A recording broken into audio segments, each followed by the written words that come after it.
Assalamualaikum warahmatullahi wabarakatuh. Halo semua, perkenalkan nama saya Hasya Nindi Fadilah. Saya berasal dari Institut Manajemen Wiyata Indonesia, Prodi Ilmu Komunikasi kelas A. Kali ini saya akan membahas tentang materi bahasa Indonesia dari bab 1 hingga bab 4. Pada bab 1, kita mempelajari tentang sejarah Indonesia, kedudukan bahasa Indonesia, fungsi bahasa Indonesia, variasi bahasa, dan penggunaan bahasa Indonesia yang baik dan benar. Yang pertama adalah sejarah bahasa Indonesia. Sejarah bahasa Indonesia berawal dari bahasa Melayu, yang disahkan menjadi bahasa persatuan ketika Sumpah Pemuda pada tanggal 28 Oktober tahun 1928. Bahasa Indonesia dimulai pada abad ke-7 hingga abad ke-21. Pada abad ke-7, pada pemerintahan Keraja Sriwijaya menggunakan bahasa Melayu sebagai sarana komunikasi. Setelah itu, pada abad berikutnya, terjadi beberapa perubahan penggunaan bahasa. Selanjutnya, kita akan membahas kedudukan bahasa Indonesia. Bahasa Indonesia mempunyai kedudukan yang sangat penting, yaitu sebagai bahasa nasional dan bahasa negara. Fungsi dari bahasa Indonesia yaitu sebagai bahasa dalam penyelenggara administrasi negara. Lalu selanjutnya ada variasi bahasa. Apa sih variasi bahasa itu? Ada yang tahu? Variasi bahasa menurut Aslinda adalah bentuk-bentuk bagian atau varian dalam bahasa yang masing-masing memiliki pola yang menyerupai pola umum bahasa induksinya. Sementara bahasa Indonesia yang baik dan benar berarti bahwa harus digunakannya bahasa Indonesia yang sesuai dengan kaidah atau aturannya. Nah, sekarang kita lanjut ke bab 2. Mengenai ejaan. Ada beberapa ejaan yang pernah berlaku di Indonesia, yaitu pertama, ejaan Van Ophuizen. Ejaan ini menunjukkan huruf J dan OE. Contohnya adalah tulisan Bandoeng. Kedua adalah ejaan Sowandi. Dalam ejaan ini, menggantikan huruf OE menjadi huruf U, dari Bandoeng menjadi Bandung. Ketiga ada ejaan Melindo. Dan yang terakhir ada ejaan yang disempurnakan atau EYD. Lalu ada komponen-komponen ejaan. Yang pertama adalah pemakaian huruf.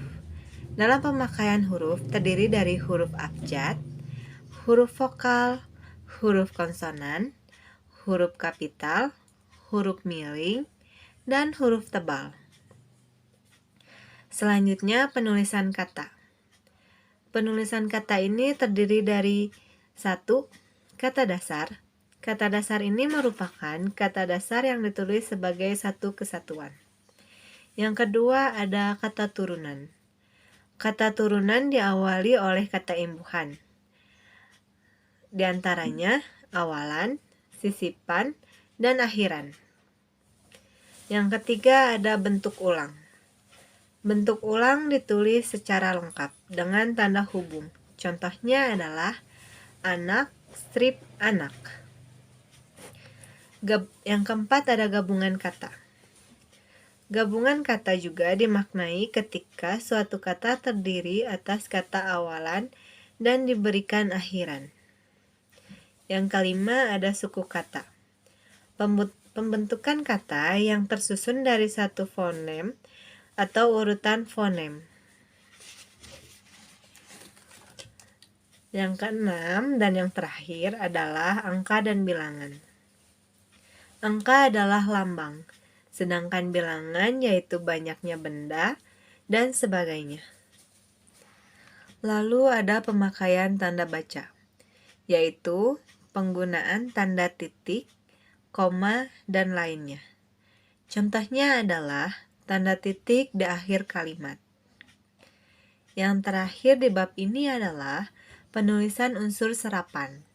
Berdasarkan taraf integrasinya, unsur serapan dibagi menjadi dua kelompok besar, yaitu unsur asing yang belum sepenuhnya terserap ke dalam bahasa Indonesia, tetapi cara pengucapannya dan penulisannya masih mengikuti cara asing. Yang kedua, unsur asing yang penulisannya dan pengucapannya dengan kaidah bahasa Indonesia. Selanjutnya, kita akan beralih ke bab 3. Dalam bab 3 ini, kita akan membahas tentang kata, istilah, diksi, dan kehomoniman. Yang pertama adalah kata. Kata secara umum, menurut sudut pandang penologi, dapat dirumuskan sebagai bentuk lingual yang memiliki urutan fonem yang tetap. Artinya, fonem yang menjadi unsur pembentukan kata itu tidak dapat diubah urutannya. Berikut ada beberapa sumber kata yang berasal dari bahasa. Yang pertama, bahasa Melayu, bahasa Serumpun, bahasa Sanskerta, bahasa asing, bahasa Arab, bahasa Cina, Latin, dan Italia. Yang kedua adalah istilah.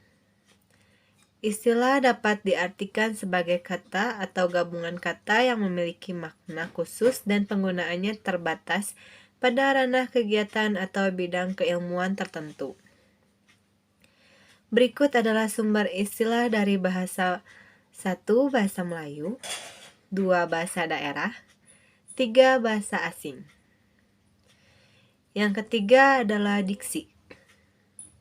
Diksi adalah pilihan kata di dalam tulisan yang digunakan untuk memberikan makna sesuai dengan keinginan penulis. Keempat adalah kehomoniman. Kehomoniman dibagi menjadi 3, yaitu kehomoniman yang homoton, yaitu sama penulisan tapi beda penulisan. Yang kedua ada kehomoniman yang homograf, yaitu sama penulisan, beda pengucapan. Yang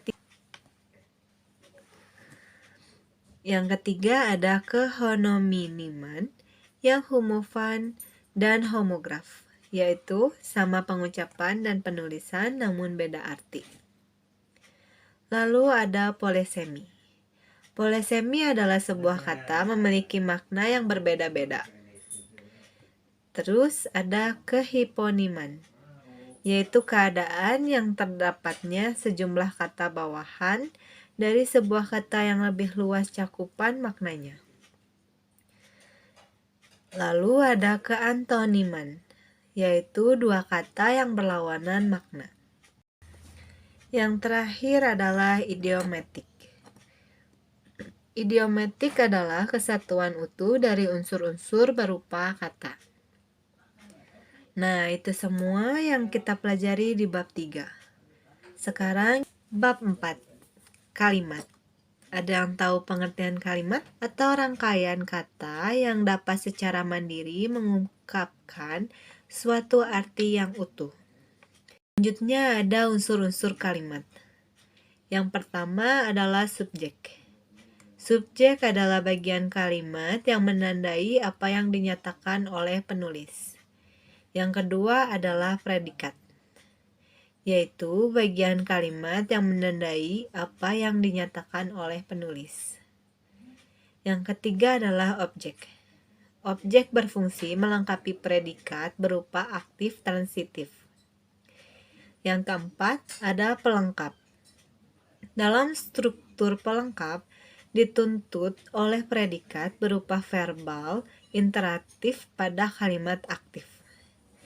Yang terakhir adalah keterangan.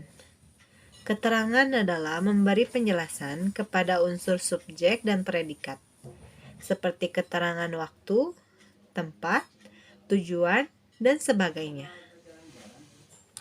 Kita akan masuk ke dalam jenis kalimat. Jenis kalimat terdiri dari 4 jenis, yaitu pertama, kalimat tunggal dan kalimat majemuk. Yang kedua, kalimat majemuk kompleks. Yang ketiga, lengkap dan tidak lengkap. Dan yang keempat, kalimat inversi dan kalimat permutasi.